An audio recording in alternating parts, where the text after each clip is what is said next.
கூடங்களாகும். அந்த பயிற்சி கூடங்களில் பல்வேறு கமாண்டர்கள், இந்த அமைப்புகளினுடைய கமாண்டர்கள் இருந்து வந்த நிலையில் அவர்களில் சிலர் உயிரிழந்திருக்கலாம். அதில் முக்கிய ஹை வேல்யூ டார்கெட்கள் யார் என்பதை கண்டறிந்து அந்த பட்டியலை தயாரித்து பிரதமரிடம் விளக்குவதற்கான ஒரு முக்கிய ஆலோசனையும் அவர்கள் எடுத்துள்ளார்கள் என்ற ஒரு தகவலானது தற்பொழுது கிடைக்கப்பட்டுள்ளது. டெல்லியினுடைய சவுத் பிளாக்கில் அமைந்திருக்கக்கூடிய பாதுகாப்புத்துறை அமைச்சர் அலுவலகத்தில் தான் இந்த ஆலோசனை நடைபெற உள்ளது. இந்த ஆலோசனைக்கு பிறகு மத்திய பாதுகாப்புத்துறை அமைச்சர் நேரடியாக பிரதமர் தலைமையில் நடைபெறவுள்ள மத்திய பாதுகாப்பிற்கான அமைச்சரவை கூட்டத்திலும் அவர் பங்கேற்க உள்ளதும் மிக முக்கியமாக பார்க்கப்படுகிறது. தேவா, விரிவான தகவலுக்கு நன்றி சுசித்ரா.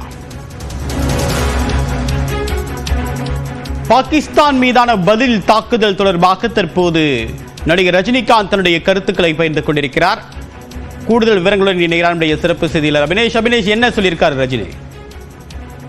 தேவப்பிரியன், பகல்காம் தீவிரவாத தாக்குதலுக்கு பதிலடியாக இந்திய ராணுவம் ஆபரேஷன் சிந்து என்கிற பெயரில் நள்ளிரவு நடத்திருக்கக்கூடிய தாக்குதல் என்பது மிக முக்கியமான அதிர்வலையை நாடு முழுவதும் ஏற்படுத்தியிருக்கிறது. இந்த நிலையில நடிகர் ரஜினிகாந்த் ஒரு போராளியின் சண்டை என்பது தொடங்கி இருப்பதாக தன்னுடைய எக்ஸ் வலைப்பக்கத்துல குறிப்பிட்டிருக்கிறார்.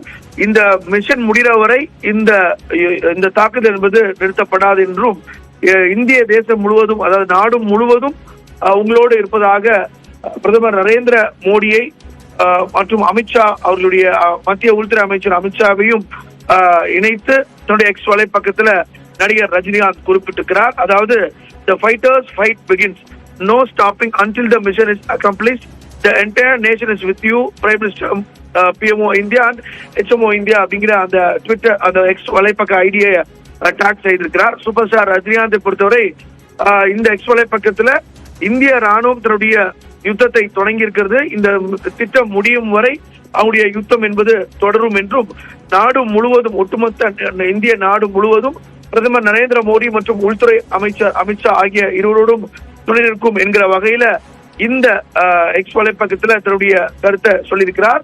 குறிப்பாக